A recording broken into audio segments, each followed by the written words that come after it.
Сега да видиме како се прави еден квиз, со кој без проблем ќе може да се врши формативно и сумативно оценување.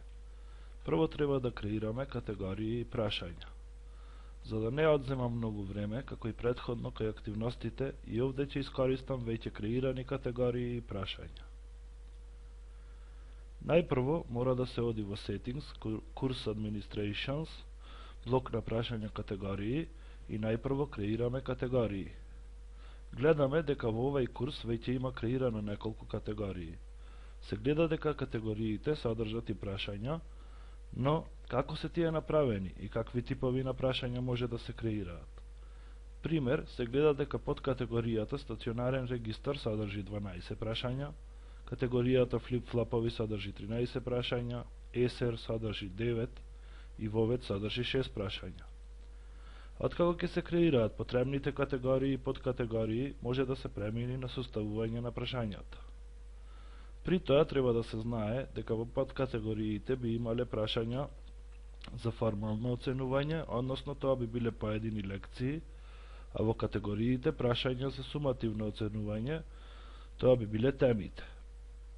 Прашањата од подкатегориите ќе се користат покасно во квизови, кои ќе се користат за формативно оценување, додека во квизови за сумативно оценување може да се одбира од сите прашања кои ќе ги креирате. Следно треба да се оди во Settings, Course Administration, блок на прашања и да се започне со креирање на прашањата. Во оваа обука, креирањето на прашања ќе биде објаснето со веќе креираните прашања. Ако одиме на Create a New Question, ќе ни се појават повеќе опции. Ќе објасниме неколку типови на прашања, а другите ќе останат сами да ги истражувате. Пример, како изгледа едитирање на едно прашање од типот matching, односно совпаѓање. Може да се види ако избереме да го уредиме прашањето со име ESER логички мрежи. Одредуваме колку поени да биде ова прашање, иако покасно може да се измени и во самиот квиз. Исто така, може да се види дека во прашањата може слободно да користиме слики, кои ќе ги подигнеме од хард диск, ќе ги земеме од приватните фајлови или чисто преку URL-то каде се наоѓа сликата. Ги составуваме можностите за одговор. Мора да имаме најмалку две понудени опции кај овој тип на прашање, за кои ќе мора да се избира од најмалку 3 одговори. Значи, најмалку еден од одговорите мора да биде грешен.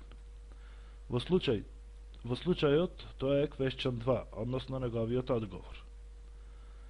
Откога ќе го направиме ова, избираме зачувај ги промените. И потоа може да направиме преглед на прашањето, односно да видиме како ќе изгледа така составеното прашање.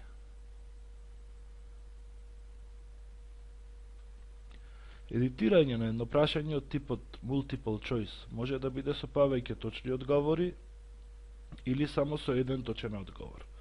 Прво да видиме како изгледа поставувањето на едно прашање со еден точен одговор. За таа цел избираме да го уредиме прашањето со име графички приказ на ESER, но на почеток избираме само еден точен одговор. И тука тој по дефолт носи 100% и не мора да пишуваме негативни поени, затоа што ако се одговори грешно, секако прашањето ќе носи 0 поени. Сега да видиме како изгледа едно вакво прашање.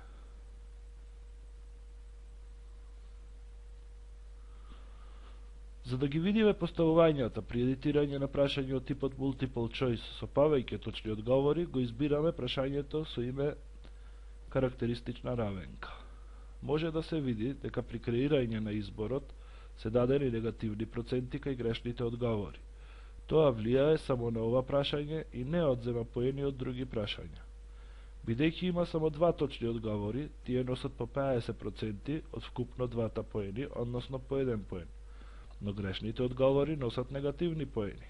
Зошто? Затоа што, ако нема негативни поени во ваков тип на прашање, со штиклирање на сите одговори, и точните и грешните, би се добиле сите можни поени, во случајот 2 поени, што не е во ред. Бидејќи во прашањето има 4 грешни одговори, може би е подобро да се одземаат по минус 25% од секој грешен одговор, наместо по минус 33%. но тоа зависи од вас и од тежината на прашањето. Како изгледа прашањето може да се види на ист начин како што и претходно видовме доколку кликнеме на преглед.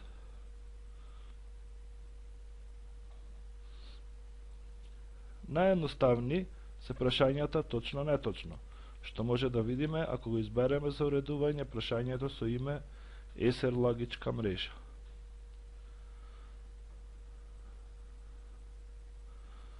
Ако сакаме да направиме слично прашање, притискаме на копчето Make Copy, но ова е пожелно да се прави кај прашања со многу повеќе опции за одговарање и со повеќе поставувања, а во овој случај и нема многу смисла. Сега да го видиме резултатот и од вака поставеното прашање со избирање на преглед.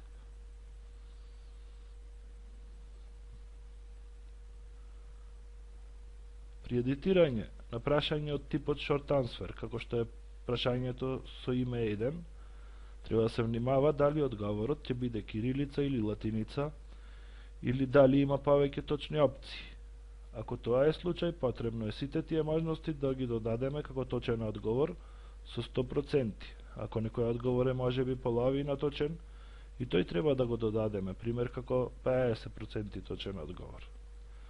Сепак е најдобро прашањата од овој тип да внимаваме да бидат точно дефинирани, како во нашиот случај, каде одговорот е едноставно N.